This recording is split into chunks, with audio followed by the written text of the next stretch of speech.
Shalom, pemirsa Jaya TV yang diberkati oleh Tuhan. Kembali kita berjumpa dalam program kesayangan kita, program Cahaya Kasih. Bersama dengan saya, Pendeta Yohanes Thomas Ahulegu. Saya adalah Gembala Sidang dari GKPMI Kasih Agape Sentani. Hari ini kita akan merenungkan kebenaran firman Tuhan yang boleh saya pilih di dalam kitab Keluaran pasal 13 ayat 17 dan ayat yang ke-18. Kita akan membaca kebenaran firman Tuhan ini, tetapi mari sebelumnya kita akan mengawalinya dengan doa. Kita berdoa. Bapa, di dalam nama Tuhan Yesus kami mengucap syukur atas semua kesempatan yang Tuhan beri dalam kehidupan kami. Hari ini kami akan mendengarkan kebenaran firman Tuhan. Tuhan pakai kami semua agar kami boleh menerima dasar kebenaran firman Allah. Agar kami melakukannya dengan penuh sukacita sehingga kami menikmati berkat-berkat dari kebenaran firman Allah. Memberkati semua pemirsa Cahaya Kasih yang ada di rumah. Kami percaya semua mereka yang menerima firman Tuhan hari ini akan diberkati oleh Tuhan. Di dalam nama Tuhan Yesus kami berdoa dan mengucap syukur kepada Bapa di surga. Haleluya, puji Tuhan. Amin. Kita akan membaca kebenaran firman Tuhan dari kitab Keluaran pasal yang ke-13 ayat 17 dan ayat yang ke-18. Lembaga Alkitab Indonesia memberikan sebuah judul, Allah menuntun umatnya. Ayat 17, setelah Firaun membiarkan bangsa itu pergi, Allah tidak menuntun mereka melalui jalan ke negeri orang Filistin. Walaupun jalan ini yang paling dekat, sebab firman Allah, jangan-jangan bangsa itu menyesal apabila mereka menghadapi peperangan, sehingga mereka kembali ke Mesir. Ayat 18, tetapi Allah menuntun bangsa itu berputar melalui jalan di padang gurun, menuju ke laut Teberau. Dengan siap sedia berperang berjalanlah orang Israel dari tanah Mesir. Saudara yang diberkati oleh Tuhan, pemirsa Cahaya Kasih yang Tuhan Yesus kasihi, dua ayat ini boleh kita baca dan mari kita renungkan bersama-sama dengan tema yang boleh saya angkat pada hari ini, yaitu menanti waktu Tuhan. Saudara, memang tidak enak dalam hidup ini jika segala sesuatu yang kita rencanakan lalu gagal di tengah jalan. Segala sesuatu yang sudah kita idam-idamkan mulai dari saat ini, yang ingin kita capai pada waktu tertentu, tetapi ketika tiba waktunya tidak sesuai dengan ekspektasi kita atau tidak sesuai dengan harapan. Alkitab berkata dari pelajaran kebenaran firman Tuhan, kehidupan bangsa Israel cukup luar biasa. Mereka adalah bangsa pilihan Tuhan yang boleh Tuhan pilih, Tuhan tentukan mereka untuk menerima janji dan berkat Tuhan. Dan saya percaya bahwa setiap manusia itu punya waktu Tuhan. Hanya saja kapan dan waktunya kita tidak pernah tahu. Baik saya sebagai seorang hamba Tuhan, baik Bapak Ibu Saudara pemirsa Cahaya Kasih yang berada di rumah yang sedang menyaksikan tayangan ini. Mungkin kita sedang merindukan sesuatu. Dan kita ingin bahwa Tuhan ingin lakukan sesuatu atas kehidupan kita. Tetapi nampaknya belum terjadi saat ini. Saudara, dari pelajaran dari kebenaran firman Tuhan, bahwa satu waktu pengalaman orang Israel ketika dibawa keluar Tuhan dari tanah Mesir, dari penjajahan mereka dan lebih dari 400 tahun. Saudara, ini bukan waktu yang singkat. Kehidupan mereka betul-betul menjadi kehidupan yang cukup tertekan. Kenapa? Mereka hidup sebagai seorang budak. Dari generasi ganti generasi. Setelah Yusuf, anak daripada Yakub itu memerintah di Mesir. Tetapi ketika ia sudah mati, maka sebuah peradaban yang baru muncul. Tidak seperti biasanya kehadiran Yusuf selalu memberikan kehangatan, selalu memberikan jaminan ketika mereka lapar, selalu memberikan mereka kekuatan dan dorongan kalau ketika mereka berada dalam kesusahan. Tetapi ketika bangsa ini, yaitu bangsa Mesir, dipimpin oleh seorang Firaun yang namanya cukup terkenal, selalu saja disinggung dalam peradaban dunia, di mana orang Israel berada di bawah perbudakan itu. Nah, saudara yang diberkati oleh Tuhan, ketika orang Israel berada dalam tekanan yang luar biasa, tentunya waktu 400 tahun lebih itu membuat mereka menjadi sangat terbiasa dengan waktu-waktu mereka berada di sana sebagai seorang budak. Mereka tidak bisa melakukan banyak. Mereka hanya bisa tunduk kepada perintah, di mana ketika Firaun menyampaikan sesuatu, maka tidak satu pun yang bisa menolak perintah itu. Tetapi saudara lihat dari pengalaman bangsa Israel, ketika Allah dalam satu waktu telah menentukan waktu itu untuk mereka keluar. Saudara, yang pertama kita harus belajar bahwa Allah selalu punya waktu yang luar biasa. 400 tahun waktu yang cukup lama, tetapi waktu itulah di mana ia pakai untuk membebaskan bangsa pilihannya. Dan tidak sampai di situ saja. Kita akan belajar 2 poin penting hari ini dari pelajaran-pelajaran firman Tuhan. Bahwa setelah mereka keluar dari tanah Mesir, dari bangsa perbudakan itu, dari tanah perbudakan itu, bahwa mereka harus melewati satu tahapan baru sebagai seorang yang bebas. Mereka sebagai orang yang sudah bebas dari tahanan, mereka bebas dari perbudakan, tetapi mereka harus beradaptasi dengan kehidupan yang baru. Apa kehidupan itu, saudara? Kehidupan itu mereka harus mau belajar untuk menerima keberadaan Tuhan yang mereka percayai. Yusuf pernah percaya kepada Allah itu. Dan generasi ini harus percaya juga kepada Allah yang Yusuf percayai. Tetapi ketika bangsa ini keluar, saudara, mereka berada di dalam rencana yang luar biasa. Rencana itu Allah selingi kehidupan mereka dengan cara membebaskan mereka, bahkan dengan cara Allah menentukan di mana jalan yang harus mereka tempuh. Pembacaan kita pada hari ini bahwa setelah Firaun membiarkan bangsa itu pergi, artinya mereka bebas. Mereka tidak lagi berada di Mesir.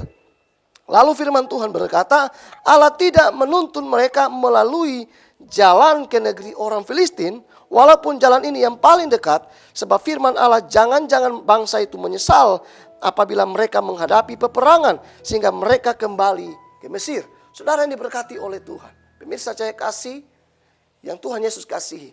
Dari pembacaan ini, kita akan bertanya, kenapa ketika Tuhan menuntun orang Israel, Tuhan tidak mau membawa jalan mereka kepada jalan yang lebih cepat saja? Kenapa harus membawa mereka kepada jalan-jalan yang lebih sulit mungkin pikirnya? Mengapa Tuhan harus membawa mereka kepada jalan yang mungkin lebih panjang durasi waktunya? Nah, kita akan lihat dalam pembacaan kita ada 2 poin penting. Yang pertama, waktu Tuhan menolong kita dan waktu Tuhan sementara menahan kita. Kita lihat yang pertama dulu dari pembacaan ayat 17. Ini adalah waktu Tuhan menahan orang Israel untuk berjalan, untuk mengarungi kehidupan mereka, kehidupan yang baru, tetapi bukan melalui jalan yang singkat atau jalan yang cepat. Kalau pertanyaan ini kepada saudara dan saya, maka apakah pertanyaan ini saudara bisa jawab dengan tegas? Jika bertanya tentang kehidupan kita, mana yang lebih baik?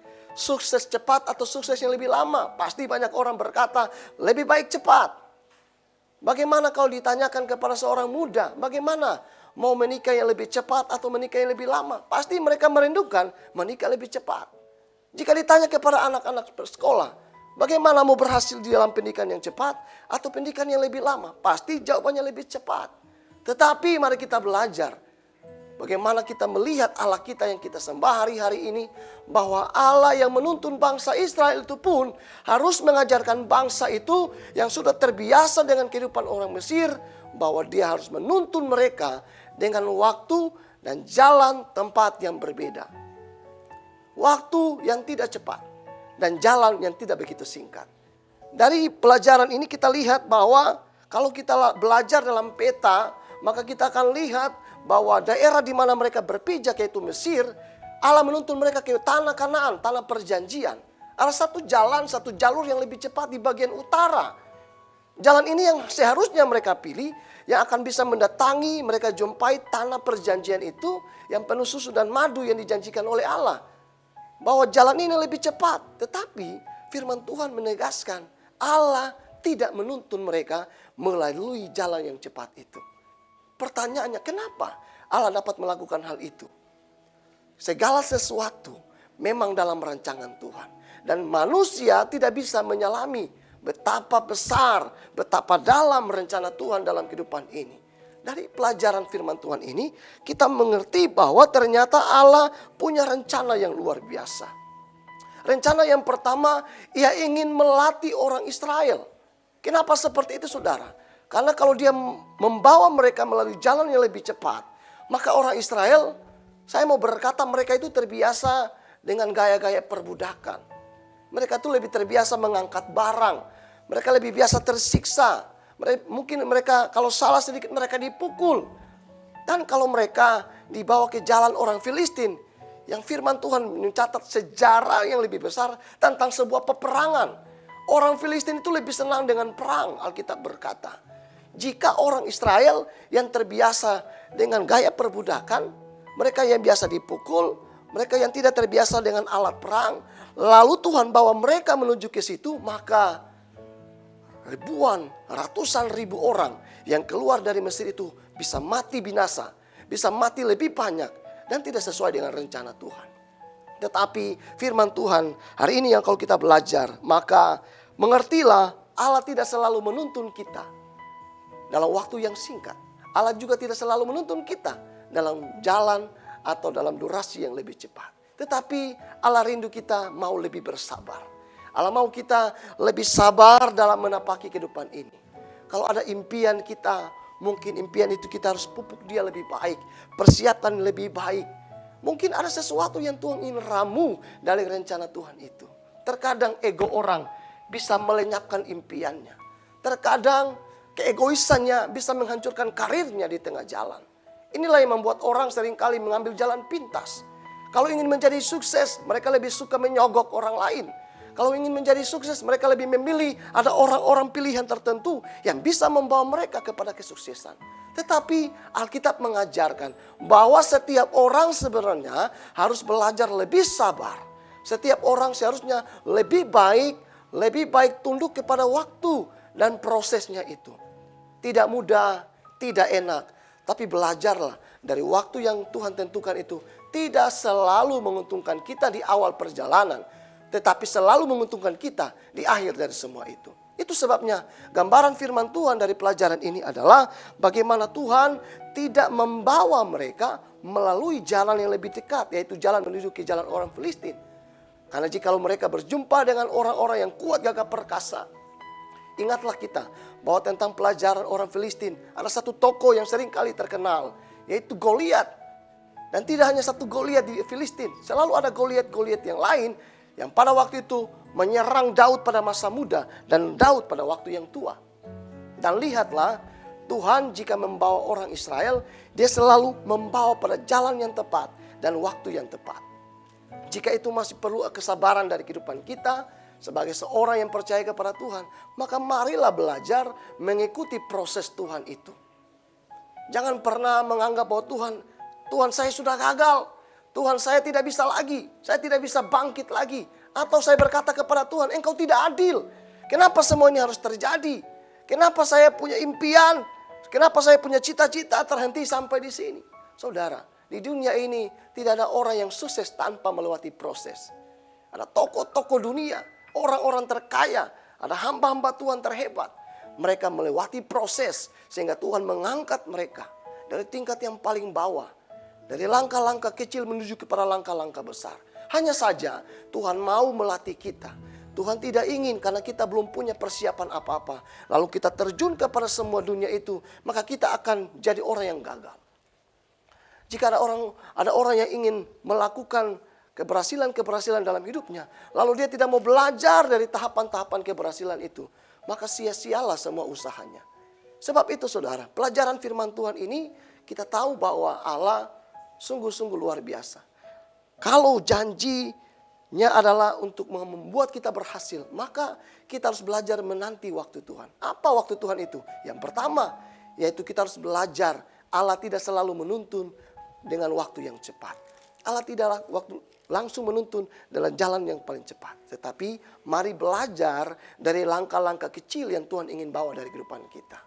Dari ayat yang ke-18 firman Tuhan berkata, tetapi Allah menuntun bangsa itu berputar melalui jalan di padang gurun menuju ke laut Teberau. Dengan siap sedia berperang berjalanlah orang Israel dari tanah Mesir. Ada dua bagian dari ayat itu saudara. Jadi bagian yang pertama dari ayat yang ke-18 adalah Allah sudah waktunya menuntun mereka, tetapi jalan yang Allah pilih adalah melalui jalan padang gurun, yaitu berputar lebih jauh daripada jalan menuju jalan orang Filistin. Kenapa seperti itu saudara? Fakta firman Tuhan berkata mereka tidak punya persiapan apa-apa. Tetapi Tuhan mulai membawa mereka supaya mereka mengerti di jalan padang gurun itu selalu saja mungkin terlihat tidak ada harapan. Kering, panas, itu pandangan padang gurun. Selalu saja mungkin tidak ada harapan. Selalu saja tidak ada tanda-tanda kehidupan. Kalau kita lihat di padang gurun, saudara berjalan 1-2 menit atau 1 jam saja, maka saudara akan mengalami dehidrasi. Saudara akan kehausan. Dan itu waktu yang membuat kita tidak bisa berpikir dengan baik. Tapi kalau kita berada di bawah rimbunnya pohon, kita berada dalam sepoi-sepoinya angin, maka akan ada kesejukan bagi kita. Maka kita akan berpikir lebih segar, akan berpikir lebih matang. Tetapi lihat, yang Tuhan bawa orang Israel adalah menuju jalan yang lebih jauh, bukan jalan lebih cepat. Jadi yang kedua, apa yang kita pelajari? Yang pertama tadi, bahwa kita harus melihat Allah menuntun tidak selalu dengan cepat, tidak juga dalam waktu yang singkat. Tetapi yang kedua, poin yang paling penting adalah belajar supaya kita dituntun oleh Tuhan dalam cara Tuhan yang lebih tepat. Saudaraku yang diberkati oleh Tuhan, memang tidak mudah, tetapi belajarlah dalam hidup ini. Setiap orang itu punya timingnya. Setiap orang sukses itu selalu punya timingnya. Saudara, salah satu presiden Amerika Serikat, Abraham Lincoln, bukan orang yang sekali maju dalam pemilihan presiden lalu menang. Dia berulang-ulang kali maju dalam senator tapi dia gagal. Dia pun maju di dalam pemilihan presiden tetapi dia gagal. Tapi satu waktunya ketika Tuhan mengangkat dia, maka dia menjadi presiden bagi orang Amerika. Dan ketika dia menjadi presiden, maka semua orang bisa menikmati kepemimpinannya. Sebut saja, ada tokoh-tokoh di Indonesia, ada tokoh-tokoh yang ada di Papua yang kita cintai ini. Ada punya wajah, ada punya power, kekuatan. Dan mereka selalu dituntun dalam waktu yang tepat. Jadi kita belajar menanti waktu Tuhan. Itu berarti juga kita harus belajar menanti tangan Tuhan. Apakah dia akan menuntun hari ini atau hari esok. Apakah sudah saat hari ini, saat ini, waktu ini, atau saat yang akan datang, waktu yang akan datang. Alkitab menjamin bahwa orang Israel ketika dibawa melalui padang gurun, maka Musa diperintahkan Tuhan juga melalui Yosua untuk melatih semua orang-orang muda. Jika kita baca di dalam kitab Imamat, kita juga akan menemukan orang-orang yang dipersiapkan. Kalau kita juga belajar dalam kitab Bilangan pasal pertama di sana, ada orang-orang muda yang dipilih Tuhan usia 20 tahun ke atas. Untuk apa? Mereka lah yang dipilih Tuhan untuk mempersiapkan diri menjadi seorang pahlawan-pahlawan gagah perkasa. Agar mereka mampu berperang di saat-saat waktu mereka menghadapi musuh. Jalan menuju Kanaan tidak selalu mudah. Mereka akan menemukan lawan-lawan mereka. Bangsa-bangsa yang tidak mengenal Allah. Ada orang-orang Feris, ada orang-orang Yebus, ada orang-orang Het. Di sana orang-orang yang tidak percaya Tuhan. Tetapi Allah akan menghadapkan mereka jika mereka dipersiapkan. Itu sebabnya bagian ayat yang ke-18 firman Tuhan berkata, dengan siap sedia berperang berjalanlah orang Israel dari tanah Mesir. Jadi saudara, Alkitab berkata orang Israel itu dipersiapkan. Dalam menanti waktu Tuhan, Tuhan selalu mempersiapkan kita. Jika ada orang yang tidak mau dipersiapkan oleh Allah, maka dia akan membuat jalannya gagal lebih cepat. Ada Tuhan dan ada manusia. Ada Allah yang hebat dan ada manusia yang mau dituntun. Ketika dua oknum ini bersatu, maka saya percaya apapun yang diinginkan oleh Allah terjadi dalam kehidupan manusia. Dan apa yang diharapkan oleh manusia dari tangan Allah juga akan terlaksana. Jadi saudaraku ini diberkati oleh Tuhan. Pemirsa Jaya TV dalam program Jaya Kasih yang kita kasih bersama. Allah selalu menuntun kita. Dan Allah menuntun dengan waktu yang tepat, cara yang tepat, kondisi yang tepat, supaya kita terbiasa, supaya kita terlatih. Dan inilah kehidupan orang percaya, Kristen di akhir zaman, bahwa segala sesuatu harus dipersiapkan. Apa kata Ayub pasal 42? Kita akan belajar dan kita akan baca dari Ayub 42. Ya. Dari ayat yang kedua, firman Tuhan berkata, aku tahu bahwa engkau sanggup melakukan segala sesuatu dan tidak ada rencanamu yang gagal. Adakah manusia yang berani mengatakan rencana Tuhan itu gagal? Satu nabi Yeremia berkata, rencanamu tidak pernah gagal. Rancangan-rancangannya selalu mendatangkan damai sejahtera dan bukan rancangan kecelakaan. Ayub pun menyadari hal itu. Dari semua proses yang dialami, ketika istri, ketika anak-anaknya mengalami kegagalan, ada yang mati, ya.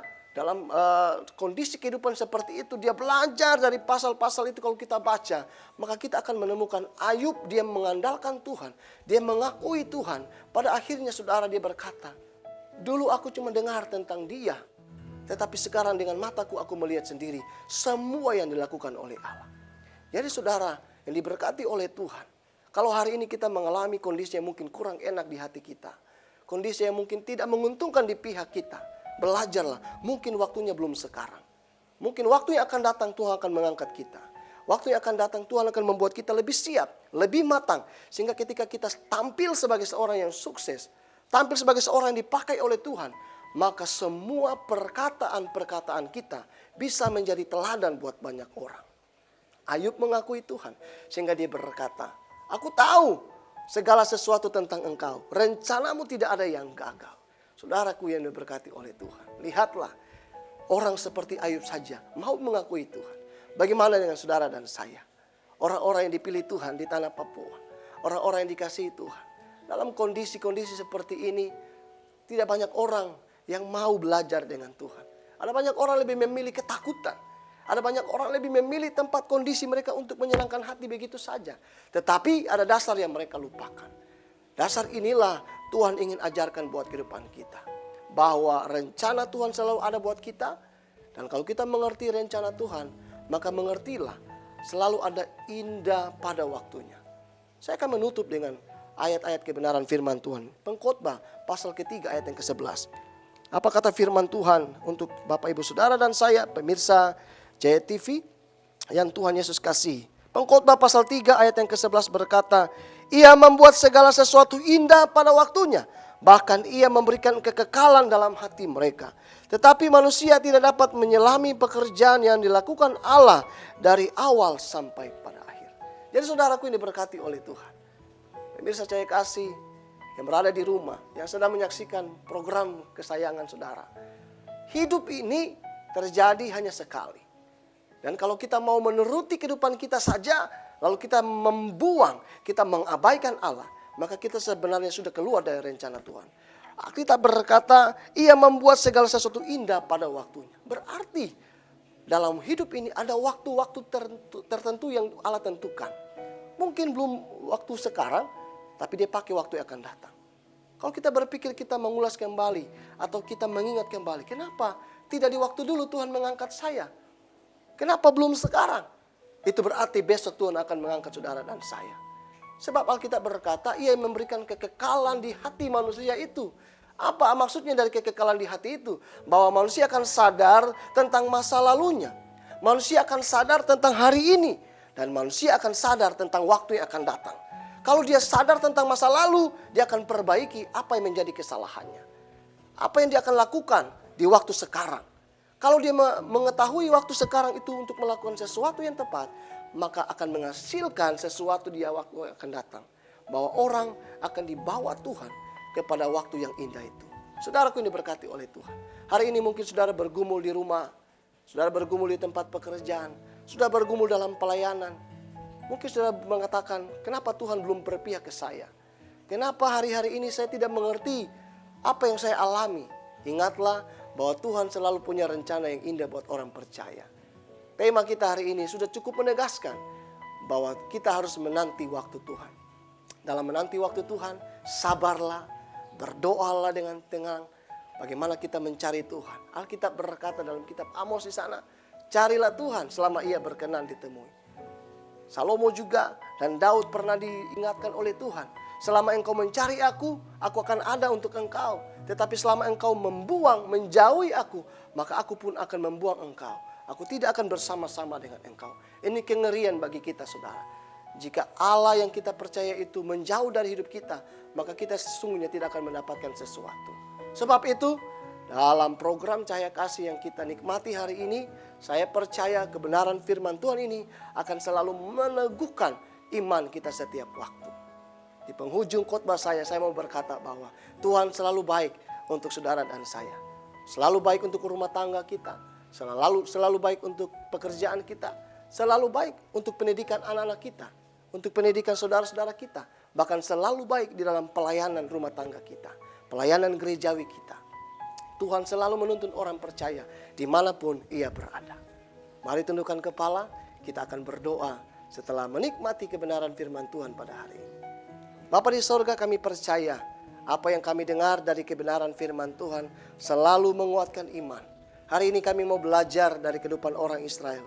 Walaupun mereka tidak cepat dituntun Tuhan, tetapi mereka percaya bahwa Allah yang menuntun mereka. Walaupun perjalanan mereka jauh, ada banyak hal yang mereka alami, tapi itulah waktu yang tepat. untuk melatih orang Israel supaya mereka tangguh dalam segala hal. Begitu juga dengan kami, semua orang yang mendengarkan kebenaran firman Tuhan dalam program Cahaya Kasih pada hari ini. Kami percaya kami tidak ada apa-apanya tanpa Tuhan. Sebab itu mari engkau tuntun kami yang tidak tahu apa-apa untuk masa yang akan datang. Kami tidak mengerti apa yang terjadi dengan kehidupan kami. Tapi kami mau belajar. Kalau Tuhan menuntun kami, maka kami mengerti itu adalah waktu yang terbaik. Kalau Tuhan membawa kami pada proses-proses dalam kehidupan kami, maka itu adalah waktu Tuhan yang paling terbaik dalam kehidupan kami. Terima kasih ya Tuhan. Tuntun dan berkati kami dimanapun berada, sehingga kami selalu kuat dengan kebenaran firman Tuhan. Di dalam nama Tuhan Yesus kami berdoa dan mengucap syukur kepada Bapa di surga. Di dalam nama Yesus, haleluya. Puji Tuhan. Amin. Pemirsa yang diberkati oleh Tuhan, pemirsa Cahaya Kasih, Jaya TV, dimanapun Anda berada hari ini, kalau Anda mau mengikuti Tuhan, saya percaya Tuhan akan membawa engkau semakin naik dan bukan turun, menjadi kepala dan bukan ekor. Kiranya kasih karunia Tuhan melimpah atas kehidupan kita. Shalom, Tuhan Yesus memberkati kita semua.